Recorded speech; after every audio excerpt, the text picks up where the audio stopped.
do that. And while you're saving your money, don't buy a house and live off the money that you saved. You're saving this money to invest it later. You need a certain amount to invest. You're not making enough at one time to just invest and save. You're saving to invest later. Invest that money first into cash flowing assets, aka businesses. Like I said, 38,000, 40,000, 38,000 down can get you a $380,000 cash flowing asset. 38,000 down. It pays for itself. After 2 years, you can pay it off if you keep your job and put all the source of income towards the loan. You can pay it off in 2.5 years, 3 years.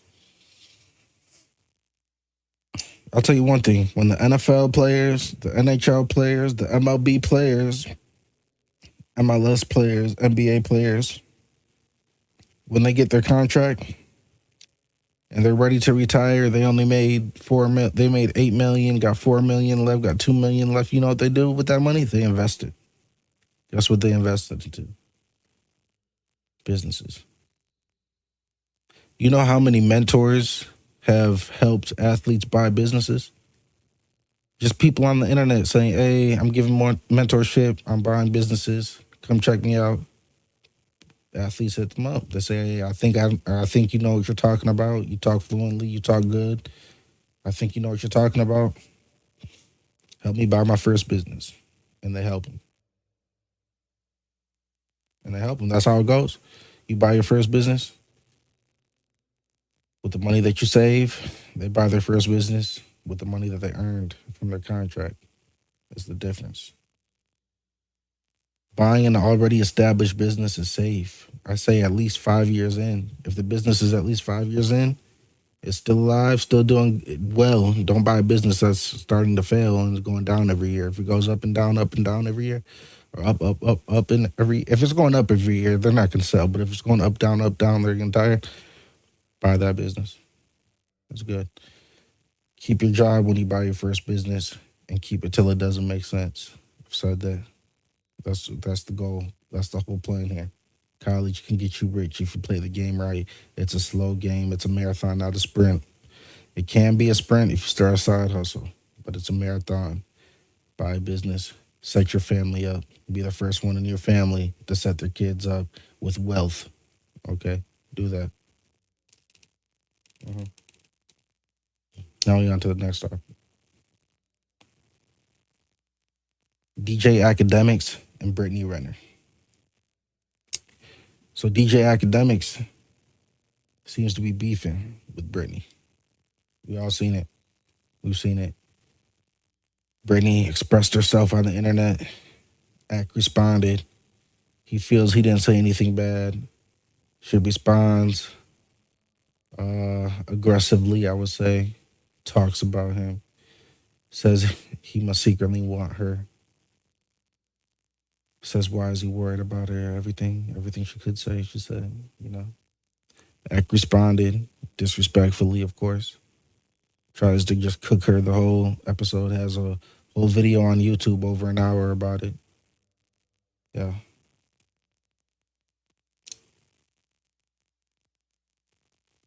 Brittany says, "Hey, I want to talk about it on a podcast.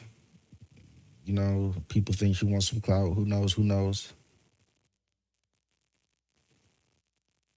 Ack tried to take apart Brittany in his response. It didn't really work. But hey, we all know why she's doing this. We all know why she's upset and why she's going at Ack. We all know why. She's upset with her baby father, PJ Washington, NBA star. He's not a superstar, he's an NBA star, one of the highest paid players in the league. She must be stressed because PJ got a tattoo of his wife that he shares 2 kids with. He also has a kid with Brittany. But hey, he must be living his best life. She's mad about it. She wants him to struggle like her. She says he's not paying for school supplies for their kid. Who knows what's going on over there? But it's going on over there. That's what we know. So PJ got a tattoo of his wife. He got a tattoo of the cross. Brittany actually had to say something about that. She said, "You dog woman out," or something like. She said something along these lines. You dog woman out, but you get Bible verses tatted on you. I don't know. She tried to go in on him. She was going on him and Ack. But Ack says, Brittany, you can't be mad because you're the one who messed up. You're the one who messed up.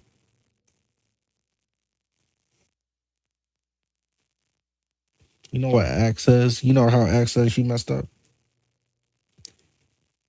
He says Brittany chose to cry and complain in a Chevy than to cry and complain in a Bentley outside of a 9,000 square foot mansion.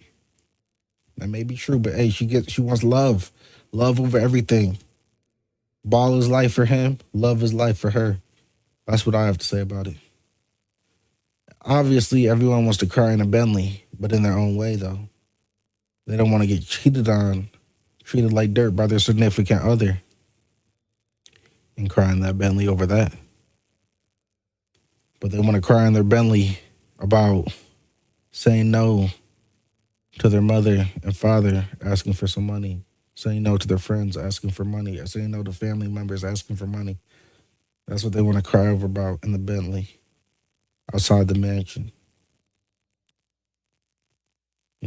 Brittany feels like her relationships didn't go as planned. She always talked about dating rich men. Always talked about dating rich men.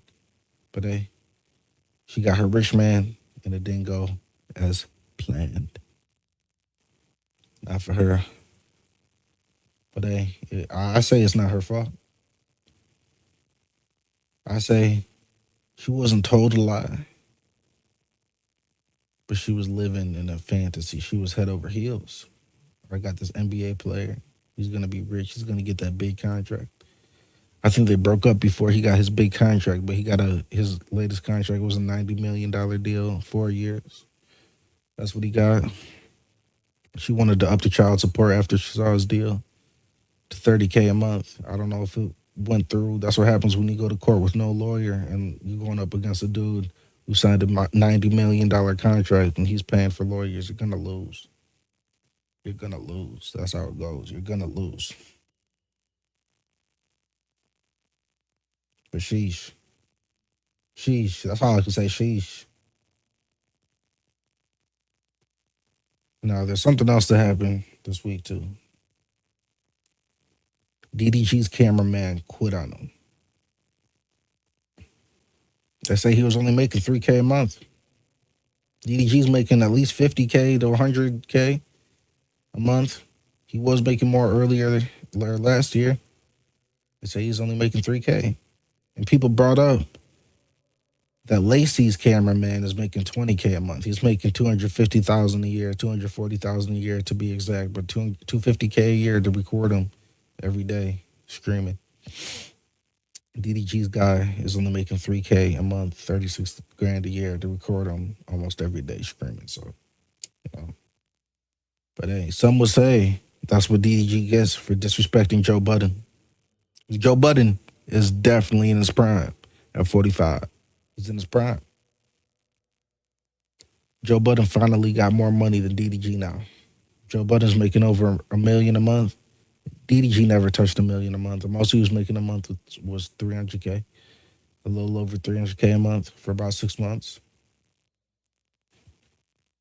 But hey, Joe Budden and DDG, they had that little face off, whatever.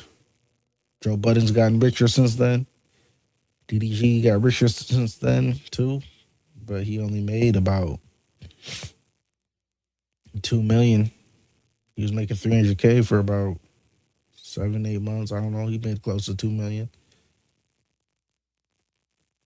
Joe Budden is making $1 million per month. He's projected to make $20 million by the end of this year. In 1 year, he made $20 million off podcasting. DDG is a streamer. We made about $2 million last year. This year he'll make about $800K. Just my guess. Not like I have insider info, just what I've seen from pocket watching, whatever. Joe Budden's making a healthy $1 million a month while paying his co-hosts Obviously, pennies to what he gets, nothing compared to what he gets. Like if I was making 10,000 a month off my podcast, probably pay my co-host $200 an episode. That's probably the equivalent to what he's paying them. He's getting 1 million a month.